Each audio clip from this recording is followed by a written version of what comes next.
Ya.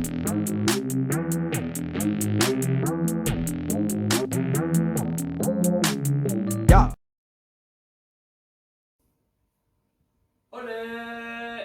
Et ben voilà, de retour après la vidéo précédente, qui vous a lancé l'arrivée des carcars carnivores, Sarracenia. Alors là, on va parler plantation. Plus lentement, plus tranquillement. Donc vous pourrez aller voir sur ma page Instagram que je mettrai en biographie où je mettrai les différentes photos des éléments que j'ai utilisés. Et on verra, là je vais vous expliquer, et on verra après comment on s'y prend. Alors il vous faut trois choses déjà. Il faut de la tourbe 100% blonde de sphinx idéal. Ça se trouve facilement en jardinerie. Je ne dirai pas laquelle parce que je n'ai pas encore de placement de produit. Ceci n'est pas un placement de produit. Il vous faut de la perlite. Ça permet de stocker l'eau. Parce que les plantes, les carnivores, ça vit dans les tourbières endroits pauvres. D'où le développement en carnivore. Et surtout, ça permet, il faut toujours se hydrater, toujours, hein, détremper. Surtout les sarracéniaques que vous allez voir. Donc vous mettez 70% de tour, 30% de perlite, c'est pas mal du tout. Le plus de perlite étant le mieux, mais bon, après c'est pour optimiser la culture. Et surtout, arroser avec l'eau de pluie. Jamais l'eau de robinet. Eau de pluie ou osmosée ou minéralisée. Moi je récolte de l'eau de pluie tous les jours quand il pleut pour des bouteilles d'eau. En prévision du mauvais temps. Attendez.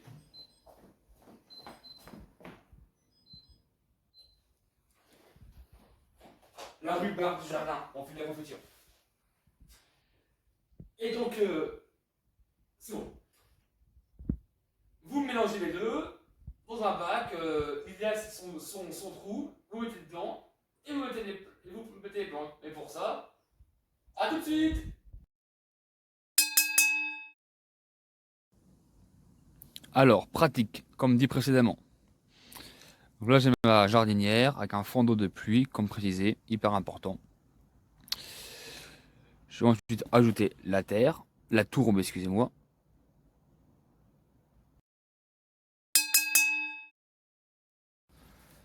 Donc, l'idée, c'est de mettre 2 tiers de tourbe et 1 tiers de perlite, comme dit précédemment.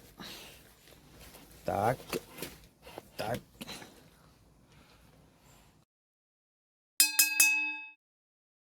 Donc voilà, donc c'est bien trempé. Ensuite, on verse la perlite.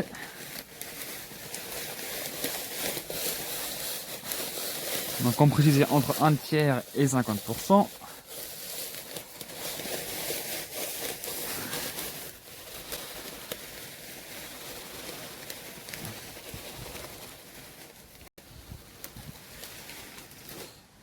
On mélange bien.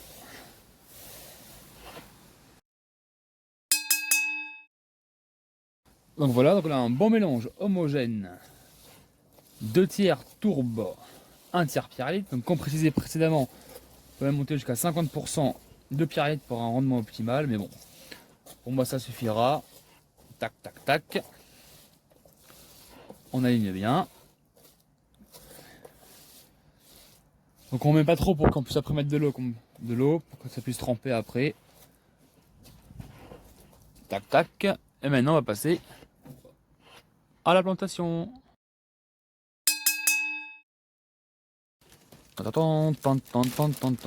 Alors, on sort nos Sarracenia. Donc, il y en a 3 différentes. Il y a 3 variétés différentes.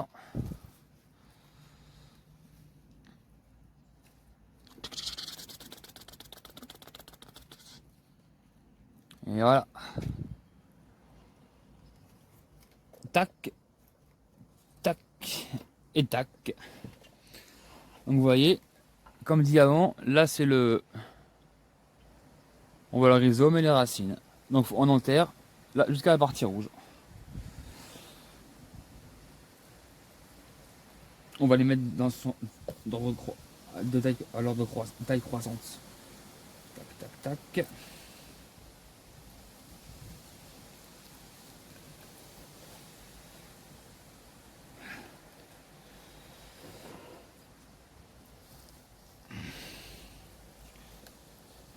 Voilà. ça devrait être pas trop mal là. Et la petite dernière.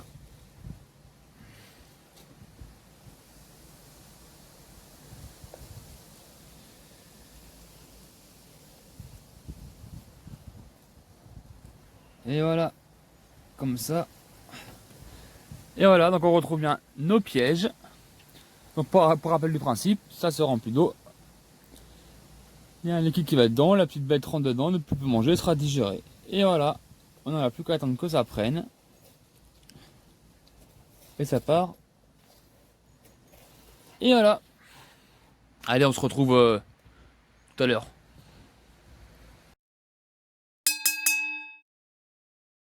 Ah, donc voilà, autre chose, ça fait du bien. Donc j'espère que ces explications théoriques et pratiques vous ont servi. Autant, si vous avez des questions, n'hésitez pas à me poser des questions directement en commentaire. Je me ferai un plaisir de vous répondre. Et sinon, bah, un petit like, un commentaire positif et un partage. Pour vous, c'est rien. Pour moi, c'est énorme. Et à la prochaine pour la prochaine vidéo. Et vous verrez qu'elles sont juste ici, sur le balcon. J'ai oublié beaucoup le soleil. Il faut du soleil le plus possible. Alors, si vous êtes en appartement, il faut du froid l'hiver, et du chaud l'été, et du soleil, et de l'eau. Sinon, ça marche pas. Allez, et en vous remerciant, et n'oubliez pas le like.